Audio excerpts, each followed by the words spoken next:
Hey there, everybody at nscale.org. Hope you guys are all doing well. I just thought I would share with you my latest find, and I'll let it speak for itself.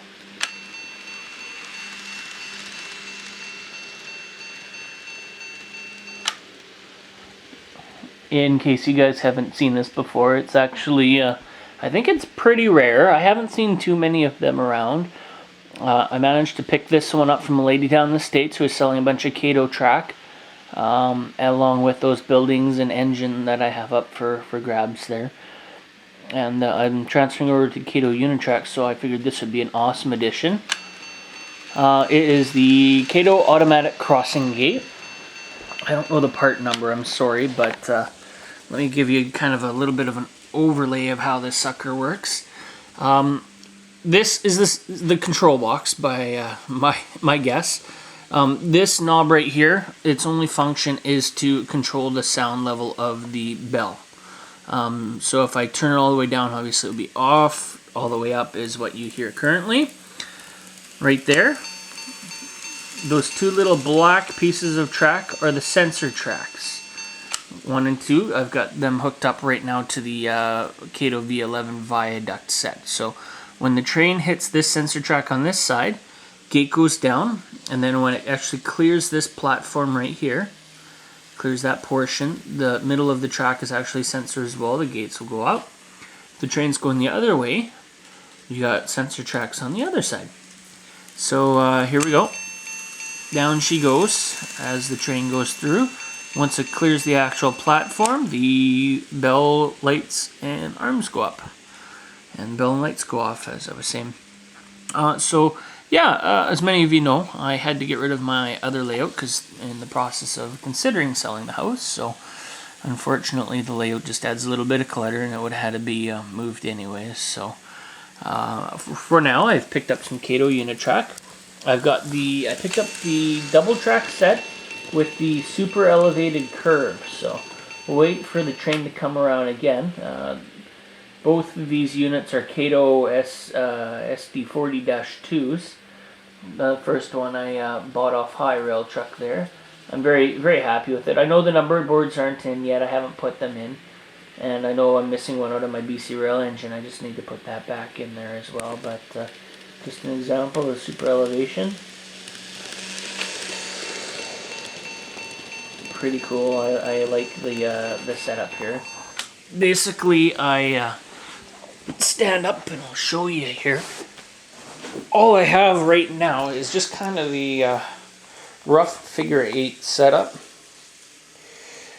Just because, like I said, I no longer have layouts, so I'm trying to keep it as clutter-free as possible. So you can kind of see what I have going on here, the double track. That was awesome find. Those suckers retail for, when they were new, about $200 to $300. And you can't find them anymore. They're not in production. So I got that, and as you guys can see right there, got the Kato double crossover track, and got a Tech 2 power supply with it, and a whole bunch of other miscellaneous pieces of Kato Unitracks and switches. You can see all that there. I mean, I've got a ton more than that. I ended up buying the double track viaduct set. That's what this is for the most part. Except you can see the black pieces there that don't have the cement ties. That's stuff that I got from the lot. So yeah, anyways, all in all, if you guys are using Kato Unitrack and you're looking for a realistic crossing, this, it looks kind of like a toy, but you know what? It's probably one of the better ones I've seen out there, to be honest with you, and it's very, very simple to set up. Took me a little bit to figure it out because I was playing around without it actually hooked up to the layout track, and I didn't realize that the plate in the middle of the road right here, these are actual sensor plates as well. So I put a little bit of pressure on there, and you can see that they go off and on. I just need to do a little bit of tidying up. The backing of the crossing lights here are missing on these two, that one and this one. I'll just use my handy dandy knife to point it out. That one and that one there. And the one in the back over here, you can see has the rear plate on. This one over here, you can't tell because its back is facing, but the LED lights don't work. The brass pin in the bottom, so this back one over here, the brass pin in the bottom, which is really cheap, broke off. I tried soldering it back on, but to no avail. It's very small, very finicky. You can't really get in there too much. So, anyways, yeah. So, heck of a deal. If you guys find one on eBay, you can see what it looks like here. This is the North American one with the white and red crossing gates. They have a European version, I believe, with yellow crossing gates as well.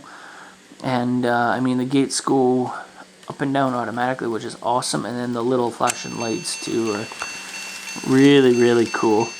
Closest thing I've seen thus far without spending a bunch of money on DCC control and all that sort of stuff. So, yeah, anyways, thought I would share with you. Hope you guys enjoy it. Don't forget to enter my Pay It Forward draw. I've got a lot of names in there already, but you know what? Throw your name in. You never know. I'm willing to ship anywhere, and you guys are always very helpful, and I appreciate it. Thanks a lot, guys, and we'll talk to you later. We'll leave you with a parting shot of the train as she rolls by the gate.